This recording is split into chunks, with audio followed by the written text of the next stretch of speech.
लड़की का हाल चाल बा? काहे हो? हमार लड़का आज 2-3 दिन से खाना नहीं खाता। हमारा लड़का के ओकर लड़की बिगाड़ देले बिया। केकर लड़की? अरे वो जानत नहीं कि हमरा केकर से झगड़ा बा, ओकरे लड़की। अच्छा हम समझ। शुभम उपेंद्र जा गांव भर में बोल दो बुजुर्गा में पंचायत बा आ सब लोग अभी के अभी जुटे। अब दोनों लोग सब कोई के सामने अपन अपन बात रखो। तूने ऐसा क्यों किया? मैंने क्या किया? तूने ऐसा क्यों किया? मैंने क्या किया यार? तूने नहीं किया था प्यार? मैंने कब किया प्यार? तूने नहीं किया था प्यार? अरे मैंने कब किया यार? जान मेरी जान मन बचपन का प्यार मेरा भूल नहीं जाना रे, जैसा मेरा प्यार है जान तुझे किया है, बचपन का प्यार मेरा भूल नहीं जाना रे।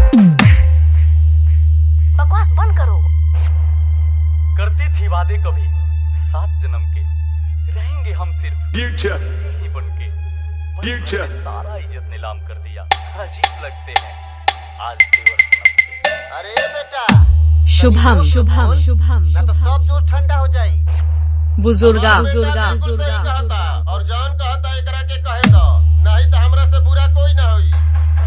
शांत रहो लोग, दोनों लड़का लड़की के बोले दो, ओकरा बाद फैसला होई। प्यार तो मैं भी तुमसे बहुत करती थी, लेकिन अब नहीं, क्योंकि तूने मेरे प्यार को बदनाम किया है।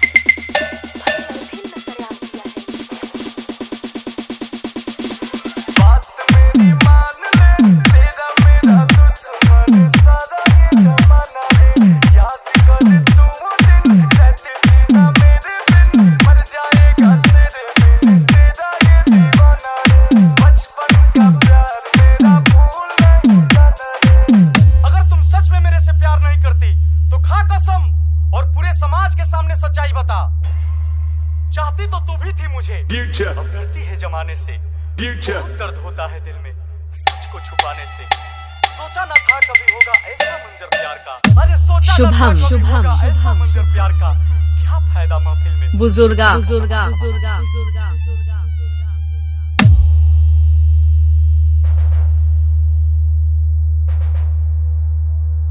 बोला बेटा, तुम्हारा मन में जो भी था खुल के बताओ। सच्चाई तो यही है कि मैं अंकुश से अभी प्यार करती थी, अभी करती थी। शुभम समाज और पापा से बहुत डरती थी। हम तू लोग के प्यार के सम्मान करता है और तू लोग के प्यार हमरा कबूल बा।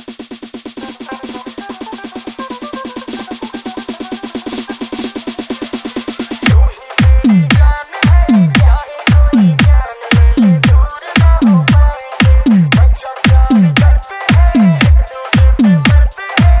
जान भी देना पड़े तो इसको हम निभाएंगे, जान भी देना पड़े तो इसको हम निभाएंगे, जान भी देना DJ अंकित रॉक इसको हम निभाएंगे। 8112331606